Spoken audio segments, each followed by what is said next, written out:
Hello everyone, you are welcome to Savings Education YouTube channel. Myself Aashna Bano. Dear aspirants, आप सभी के लिए एक गुड न्यूज़ है. CUET PG MCOM एंट्रेंस का ऑफिशियल सिलेबस अपलोड किया जा चुका है. NTA की ऑफिशियल वेबसाइट cuet.nta.nhc.in पर ये PDF अवेलेबल है.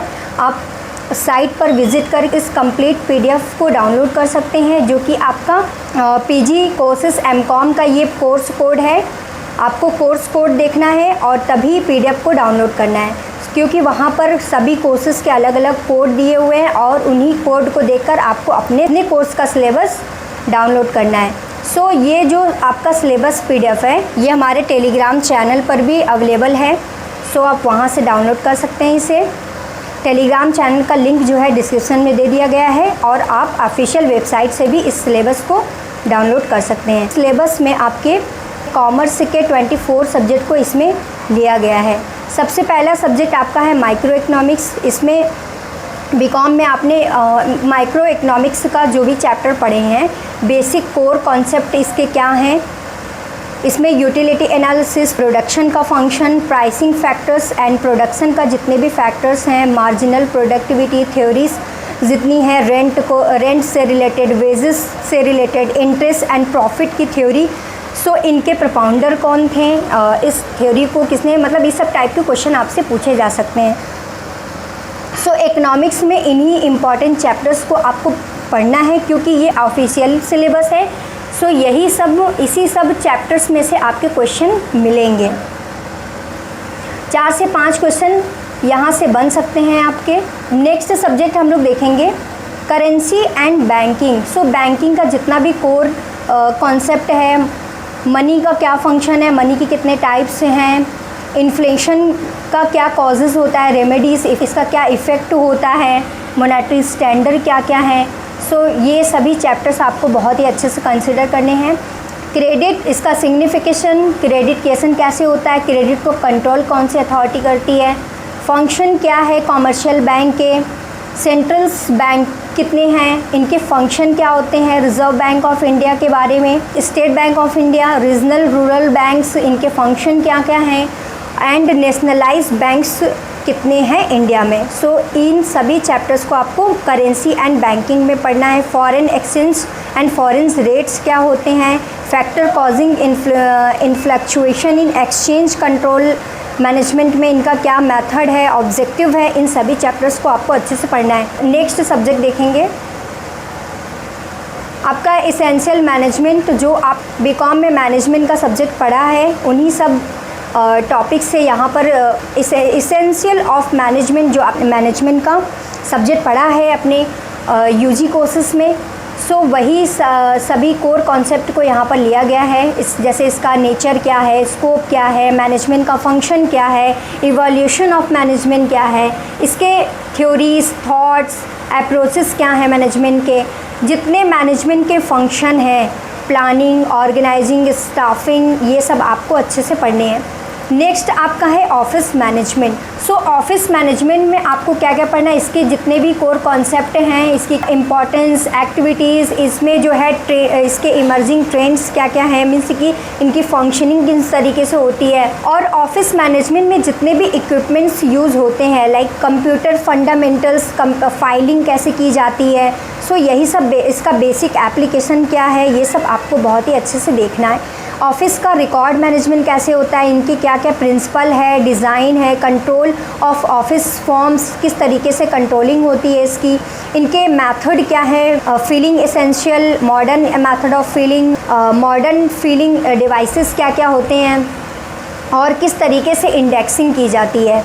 ऑफिस सप्लाईज़ क्या है, office information system, e commerce का क्या कॉन्सेप्ट है, इसका concept, types, business model and E payment system क्या है, ये सभी आपको बहुत ही अच्छे से देखने हैं. यहाँ से भी आपके 5 to 6 क्वेश्चन बन सकते हैं. जैसा कि आपका जो है डोमेन स्पेसिफिक से 75 क्वेश्चन को जो है डिटरमाइन किया गया है कि आपको डोमेन स्पेसिफिक सब्जेक्ट में 75 नंबर ऑफ़ क्वेश्चंस मिलेंगे. सो यहाँ पर 24 आपके सब्जेक्ट हैं.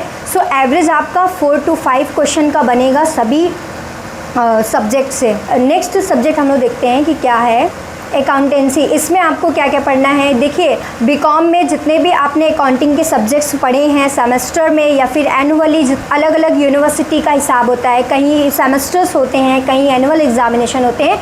सो आपने ये सब चैप्टर्स 12th में भी पढ़े हैं, बीकॉम में भी पढ़े हैं। अकाउंटिंग का introduction, basic core concept, accounting standard क्या क्या होते हैं, एंड पार्टनरशिप अकाउंटिंग जिसमें आपको admission, retirement and death and dissolution का कॉन्सेप्ट पढ़ना है अच्छे से। इनके न्यूमेरिकल्स, इनका जो थ्योरी फ्रेम है वो सभी चीज़ों को देखना है। अब यहाँ पर जो है एब्जॉर्प्शन, एमलगमेशन किस तरीके से होता है, रिकन्स्ट्रक्शन कंपनीज़ का, कंपनी का लिक्विडेशन का प्रोसीजर, और लिक्विडेटर्स फाइनल स्टेटमेंट कंपनी का किस तरीके से बनाया जाता है। सो इसके न्यूमेरिकल एस्पेक्ट एंड साथ ही साथ थ्योरिकल एस्पेक्ट भी आपको देखने पड़ेंगे। हायर परचेज भी है इसमें, royalty account, insolvency account, branch account से सभी चीज़ों को आपको अच्छे से देखना है।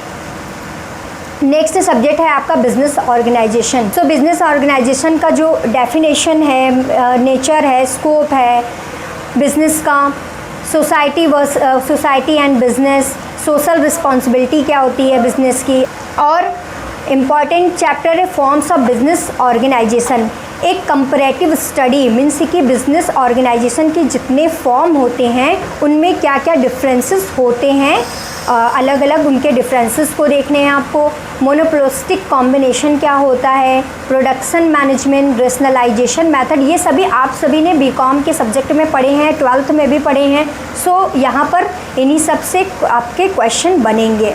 सो नेक्स्ट आपका सब्जेक्ट है स्टैटिस्टिक यानी कि बिजनेस स्टैट। बिजनेस स्टैट में central tendency, mean, median, mode का कॉन्सेप्ट, डिस्पर्जन, स्क्यूनेस, रेंज इसी में आपका आ जाएगा, quartile deviation, mean deviation, standard deviation, इन सब से न्यूमेरिकल क्वेश्चन भी बनेंगे और थियोरेटिकल क्वेश्चन भी पूछे जाएंगे। स्क्यूनेस का मेज़रमेंट कैसे होता है, कोएफिशिएंट का क्या कॉन्सेप्ट है, ये सब आपको बहुत ही अच्छे से इसमें कंप्राइजली देखना होगा। ओके, कोरिलेशन का एनालिसिस, रेग्रेशन एनालिसिस में लाइन रिग्रेशन, रेग्रेशन लाइन क्या होती है, इनके इक्वेशंस कैसे बनते हैं, इंटरपोलेशन इसका एजम्पशन क्या है। देखिए यहाँ पर ये जैसे नाम से ही इसको हम लोग समझते हैं कि स्टैट मीन्स कि यहाँ पर जो कुछ चीज़ें रिजिड भी होती हैं लाइक एजम्पशंस, सो उनको भी एजम्पशंस के पॉइंट भी कभी कभी आपसे पूछे जाते हैं क्वेश्चंस में। इनका न्यूमेरिकल तो आता ही आता है, साथ में इसके बेसिक कोर कॉन्सेप्ट को भी पूछा जाता है। नेक्स्ट आपका है पब्लिक फाइनेंस। सो यहाँ पर अभी हम लोग स्टार्टिंग में बात कर रहे थे कि कुछ इसमें चेंजेस भी किए गए हैं। बिजनेस फाइनेंस की जगह यहाँ पर पब्लिक फाइनेंस को कंसिडर किया गया है। पब्लिक फाइनेंस में आपको क्या क्या पढ़ना है, अब आपको बिजनेस फाइनेंस नहीं पढ़ना है। जैसा कि इनिशियल जो आपका इंफॉर्मेशन आई थी CUET PG की बुलेटिन, तो उसमें आपका MCOM कोर्स में बिज़नेस फाइनेंस का भी सिलेबस पैटर्न में दिखा रहा था, लेकिन अब आपको बिज़नेस फाइनेंस नहीं पढ़ना है, इसके जगह आपको पब्लिक फाइनेंस पढ़ना है। सो पब्लिक फाइनेंस का क्या कोर कॉन्सेप्ट है, डेफिनेशन इसके क्या है, इसके स्कोप क्या है, पब्लिक एंड प्राइवेट फाइनेंस क्या है, पब्लिक रेवेन्यू, ये सभी जितना भी यहाँ पर आप देख रहे हैं आप सभी ने बीकॉम में इसको पढ़ा है अच्छे से। एक बार आप गो थ्रू कर लेंगे, अपने जितने भी आपने बीकॉम में पढ़े हैं सभी चैप्टर्स को अच्छे से रिवाइज़ कर लेंगे। भाई 3 साल आपने पढ़े हैं अच्छे से। सो यहाँ पर जो है सिलेबस बहुत बड़ा है, NTA को थोड़ा सोचना चाहिए कि भाई इतना ज़्यादा सब्जेक्ट यहाँ पर दे रहे हैं तो बच्चों का क्या होगा। सो कोई नहीं, आपको मेहनत करनी है ज़्यादा से ज़्यादा, एंड डेफिनेटली आप लोगों की जितनी भी मनपसंद की यूनिवर्सिटी में आप सभी पढ़ना चाहते हो, बस सिलेबस को बहुत ही अच्छे से आपको कंप्राइजली पढ़ना है, एकदम मन लगा के पढ़ना है, आपको डेडिकेटेड होकर पढ़ना पड़ेगा, क्योंकि भाई सिलेबस ज़्यादा है तो उसके अकॉर्डिंग आपको अच्छे से प्रिपरेशन करनी पड़ेगी। चलिए अब हम लोग देख लेते हैं पब्लिक फाइनेंस का, और इसमें आप क्या क्या पढ़ेंगे। Principle of maximum social advantages क्या क्या होते हैं, पब्लिक एक्सपेंडिचर, जिस तरीके से पब्लिक रेवेन्यू पढ़ा उसी तरीके से पब्लिक एक्सपेंडिचर का सारी चीज़ देखेंगे, इसका classification, effect and cannons of public expenditure क्या होते हैं। कैनन्स मीन्स प्रिंसिपल होते हैं। सो जो पब्लिक एक्सपेंडिचर के जितने भी प्रिंसिपल हैं उनको आप सबको पढ़ना है। इसमें 7 प्रिंसिपल हैं इसके। सो इसका जो है सीक्वेंस पूछा जा सकता है कि या टाइप्स पूछे जा सकते हैं। पब्लिक डेप्ट क्या होता है, कितने टाइप्स के होते हैं, इनके मेथड क्या होते हैं, रिडेम्पशन इनका किस तरीके से होता है। सो ये सब पब्लिक फाइनेंस में आपको अच्छे से देखने हैं। नेक्स्ट सब्जेक्ट हम लोग देखेंगे बिजनेस लॉ। वाओ, ये सब्जेक्ट तो बहुत ज़्यादा इंटरेस्टिंग है। बिजनेस लॉ में आपको क्या क्या पढ़ने हैं।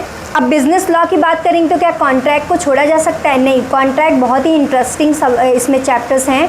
कॉन्ट्रैक्ट के रूल्स रेगुलेशन, इसमें क्या क्या इसेंशियल फीचर्स होते हैं, agency sale of goods act के बारे में, पार्टनरशिप एंड निगोशिएबल इंस्ट्रूमेंट कितने होते हैं, उन सब के सेक्शन वगैरह क्या हैं, इस सबसे क्वेश्चन आपके बन सकते हैं। एंड कंज्यूमर प्रोटेक्शन एक्ट को लेकर क्या क्या कंज्यूमर के राइट इसमें दिए हुए हैं, ये सभी आपको अच्छे से पढ़ने हैं। Common carriers and carriers of goods of land and air, foreign exchange management act 2000 means कि फेमा का क्या है, सारी चीज़ को आपको देखना है। फेमा कब इस्टेब्लिश हुआ था, फेमा का क्या रूल्स रेगुलेशन है, ये सभी आपको देखने हैं। मतलब यहाँ पर दे दिया गया है इसके क्या डेफिनेशन है और मेन प्रोविज़न क्या है, यही आपको पढ़ने हैं।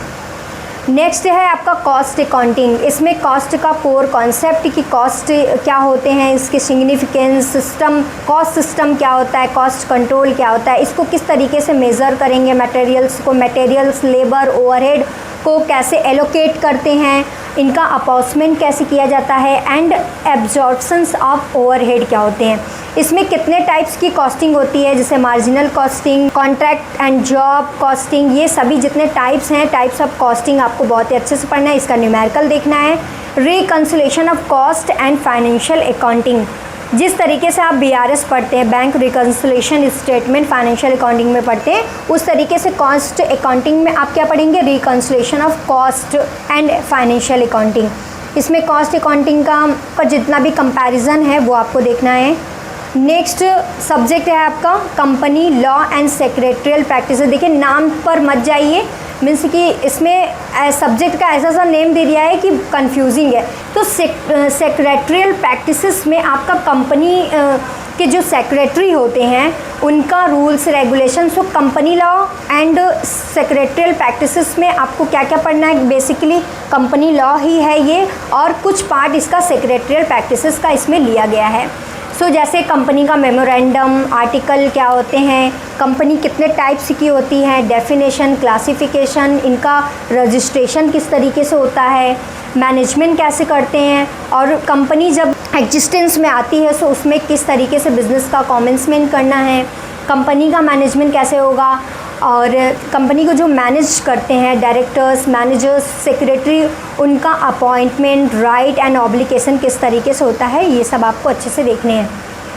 यहाँ पर देखिए सेक्रेटरियल प्रैक्टिसेस का कुछ चैप्टर कंसिडर किया गया है। सेक्रेटरियल प्रैक्टिसेस में आपको क्या क्या पढ़ना है, जो कंपनी के सेक्रेटरी होते हैं तो उनकी ड्यूटीज़, रिस्पॉन्सिबिलिटीज़ कंपनी के टुवर्ड्स क्या होती है, secretarial duties relating to issue, allotment of shares, calls for feature line and transfer of share, majority powers, minority rights, ये सभी जो हैं इसमें सेक्रेटरियल प्रैक्टिसेस में आते हैं। और इसमें जैसे कि बिज़नेस जब कॉमेंस होता है तो उसका सर्टिफिकेट कैसे इशू होता है, शेयर सर्टिफिकेट क्या होते हैं, शेयर वारंट्स, डीमैटेरियलाइजेशन ऑफ शेयर्स क्या होता है, डीमेट अकाउंट आपने पढ़ा होगा ना। सो डीमेट अकाउंट ही आपका क्या है, डीमैटेरियलाइजेशन है। डीमेट अकाउंट जो भी जितने भी शेयर्स परचेस किए जाते हैं कंपनी के, सो सब डीमेट अकाउंट ओपन होते हैं और इसी प्रोसेस को हम लोग डीमैटेरियलाइजेशन ऑफ शेयर्स बोलते हैं। सो बहुत ही अच्छे से आप सभी को पढ़ना है। इसमें कंपनी की मीटिंग्स, प्रोसीडिंग इसकी कैसे होती है, सो यही सब सेक्रेटरियल प्रैक्टिसेस में आप सब ने पढ़ रखा है। नेक्स्ट आपका है मार्केटिंग से, यहाँ पर नेम थोड़ा चेंज करके यहाँ पर दिया गया है, सेलिंग एंड एडवर्टाइजिंग। सो आपने जो मार्केटिंग पढ़ा है, मार्केटिंग का ही इसमें आपका सब कॉन्सेप्ट यहाँ पर लिया गया है। सेलिंग एंड एडवर्टाइजिंग में सेलिंग का कॉन्सेप्ट, सेलिंग का प्रोसेस, एडवर्टाइजिंग का कॉन्सेप्ट, कितने टाइप्स की एडवर्टाइजिंग होती है, इनका मेथड क्या है, ओके, एडवर्टाइजिंग बजट क्या होते हैं, advertisement as a component of integrated marketing communication. So communication and marketing इन आर इंटीग्रेटेड। सो यहाँ पर कितने टाइप्स हैं, इन सभी को आपको बहुत ही अच्छे से देखने हैं। नेक्स्ट हमारा सब्जेक्ट है बिजनेस मैथमेटिक्स। सो देखिए यहाँ पर आपने बीकॉम में बिज़नेस मैथमेटिक्स को भी पढ़ा है। इसमें कुछ थोड़ा बहुत चेंजेस भी हैं क्योंकि अलग अलग यूनिवर्सिटी के हिसाब से सिलेबस बनाया गया है और अब कंबाइंड हो रहा है, सो सबका एक ही साथ होगा इसमें। सो बिज़नेस मैथमेटिक्स में आप कैलकुलस है, मैट्रिक्स है, डिटर्मिनेंट्स है, लाइनियर प्रोग्रामिंग है, यही सब आपको इस मैथमेटिक्स में अच्छे से देखने हैं। Insurance law and accounts.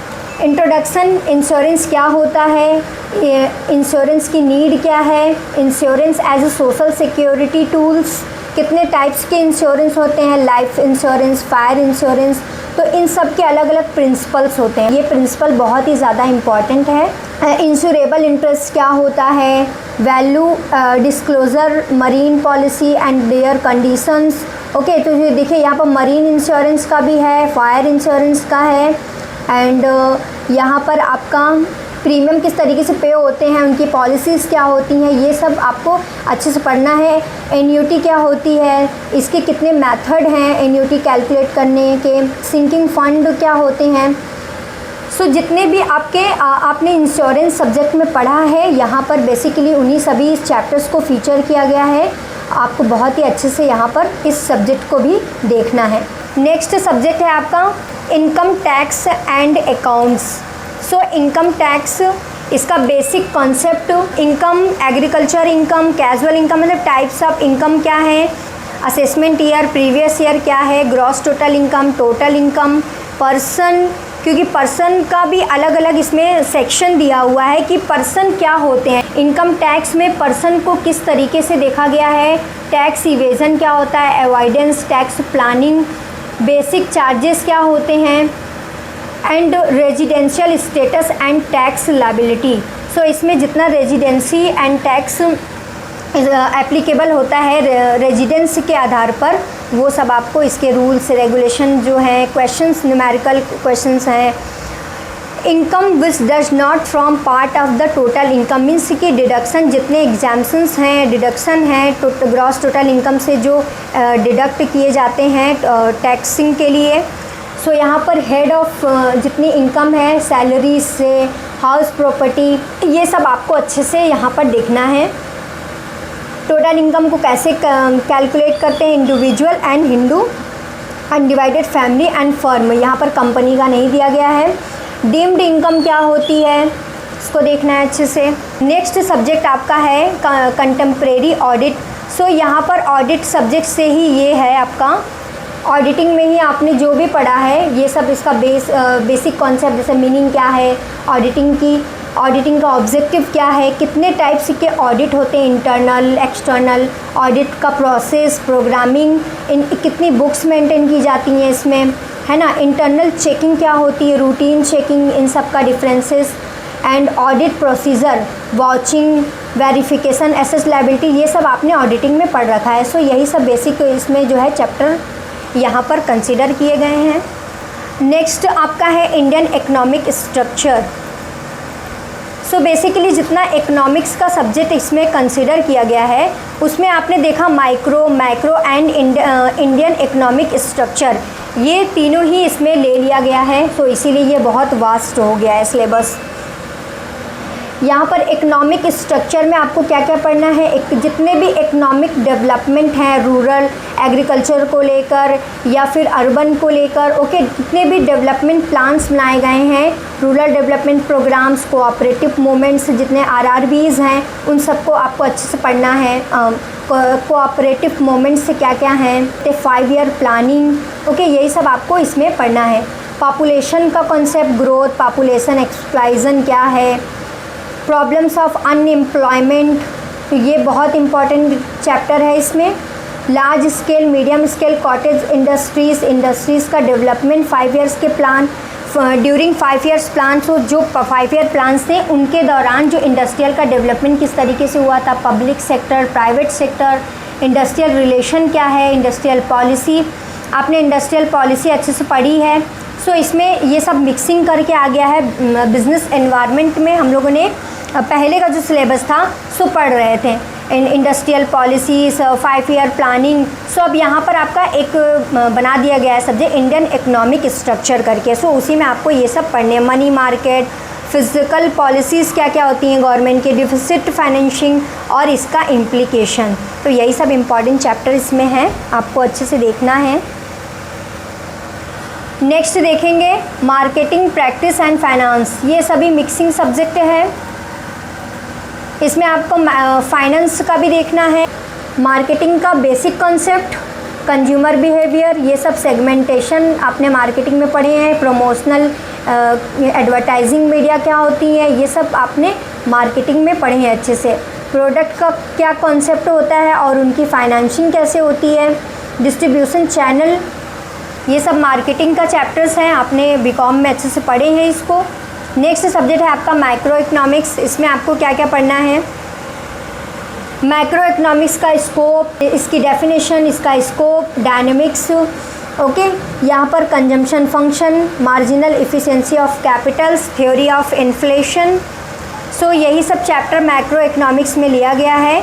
Inflation का क्या, कितने टाइप्स के होते हैं इन्फ्लेशन। नेक्स्ट सब्जेक्ट है आपका ट्रेड ऑफ इंडिया। सो इसमें आपको क्या क्या पढ़ना है, कितने टाइप्स के ट्रेड होते हैं, इंडिया का इंटरनल ट्रेड क्या है, फॉरेन ट्रेड इंडिया का क्या है, इंपोर्ट एक्सपोर्ट एंड जितने एग्जिम बैंक, इसमें गैट, अनकटार्ड, ट्रेड पॉलिसी इन इंडिया, जितनी भी ट्रेड से रिलेटेड पॉलिसी इंडिया में बनी है उनका डेवलपमेंट्स प्लानिंग पीरियड में कैसे हुआ था, ओके। यहाँ पर किस तरीके से एक्सपोर्ट प्रमोशन होता है, recent changes in trade policy. So जितने रीसेंट चेंजेस हैं वो सब आपको अच्छे से देखने हैं। Trade agreements, bilateral and multilateral. जो बाईलेटरल होते हैं वो किन्हीं दो देशों के बीच में होते हैं, जो मल्टीलेटरल होते हैं वे कई देशों के बीच में होते हैं। सो किस तरीके से गैट एंड अनकटार्ड का है, इसका इस्टेब्लिशमेंट, इसका पर्पज़, ये सब आपको देखना है। यहाँ पर है अप्लाइड बिजनेस स्टैटिस्टिक। इसमें जितने भी स्टैटिस्टिकल डेटा बनते हैं वो सब आपको इसमें पढ़ना है। नेक्स्ट आपका सब्जेक्ट है law and practices of banking. इस सब्जेक्ट में law and practice of banking, bank में जितने वर्कर्स होते हैं, मैनेजर्स होते हैं, बैंकर्स का क्या किस तरीके से वो फंक्शनिंग करते हैं, वो सब आपको इसमें पढ़ना है। लॉ रिलेटिंग टू चेक, मतलब कि चेक से रिलेटेड, बिल से रिलेटेड जितने भी निगोशिएबल इंस्ट्रूमेंट हैं, बिल की डिस्काउंटिंग कैसे होती है, उनका क्या लॉ है, किस रूल्स एंड रेगुलेशन से इनका प्रोसेसिंग होती है, वो सब आपको देखना है। बैंकर्स क्रेडिट, इनका बैंकर्स एंड जो उनके कस्टमर होते हैं उनका क्या रिलेशन होता है। Cheques, letter of credit, confirm banker, confirmed bankers credit, unconfirmed banker credit acceptance, ये सब देखना है आपको। Revolving credit bankers. Next subject है आपका development banking. So development banking में जितने डेवलपमेंट्स बैंक हैं उन सबको आपको पढ़ना है। जैसे यहाँ पर नेशनल लेवल के जितने फाइनेंशियल कॉरपोरेशन, IFCI, IDBI, इन सब का इस्टेब्लिशमेंट, फंक्शन, वर्किंग, ये सब आपको अच्छे से, ऑब्जेक्टिव, फंक्शन यहाँ पर दे दिया गया है कि आपको पढ़ना क्या है इसमें। इनके objective, function and evolution of performance, कैसे इनके परफॉर्मेंस का इवेल्युएशन होता है वो आपको देखना है अच्छे से। जितने स्टेट लेवल के कॉरपोरेशन हैं उनका भी ऑब्जेक्टिव, ऑर्गेनाइजेशन कैसे रन होता है, उनकी फंक्शनिंग क्या है। कैपिटल मार्केट इन इंडिया, इसका structure, present position, problem, step taken by the government to active and capital market. So development banking में आपको यही सब कोर कॉन्सेप्ट पढ़ने हैं। बैंकों का डेवलपमेंट्स, उन कॉमर्शियल और डेवलपमेंट बैंक में क्या डिफरेंसेस है, ये सब इसमें आपको देखने हैं। नेक्स्ट सब्जेक्ट आपका है क्वांटिटेटिव इकोनॉमिक्स। ये आपका लास्ट वन है। इसमें आपको क्या क्या पढ़ना है क्वांटिटेटिव इकोनॉमिक्स में। इकोनॉमिक्स में जितने भी डिफरेंट एप्लीकेशंस होते हैं, तो बिज़नेस वे किस तरीके से एप्लीकेबल होते हैं, ये सब एप्लीकेशन देखना है। लाइनियर प्रोग्रामिंग क्या होती है, गेम्स थ्योरी क्या है, decision theory, decision making under risk, ये सब जितने भी हैं। वैल्यूएशन ऑफ इन्वेंट्री आप सब ने पढ़ा है। मैनेजमेंट, इन्वेंट्री मैनेजमेंट कंट्रोल में EOQ क्या होता है। सो ये सब जितने भी आपके बेसिक कॉन्सेप्ट है, जैसे ABC एनालिसिस क्या होती हैं, break even point, reorder point, safety stock. तो जितना भी इन्वेंट्री मैनेजमेंट है, इन्वेंट्री मैनेजमेंट में आपने जो भी पढ़ा है वो सब यहाँ पर कंप्राइजेस है डिसीजन मेकिंग थ्योरी में। एंड इनपुट आउटपुट एनालिसिस कैसे होती है, EQ ऑर्डर जो है, क्वेरी प्रॉब्लम्स, ये सभी आपको बहुत ही अच्छे से पढ़ना है। सभी सब्जेक्ट 24 सब्जेक्ट जो इसमें कंप्राइज हैं, उन सब से आपका जो क्वेश्चन बनेगा वो 4 to 5 क्वेश्चन आपका बन सकता है इसमें। सो ये आपका CUET MCOM का सिलेबस है।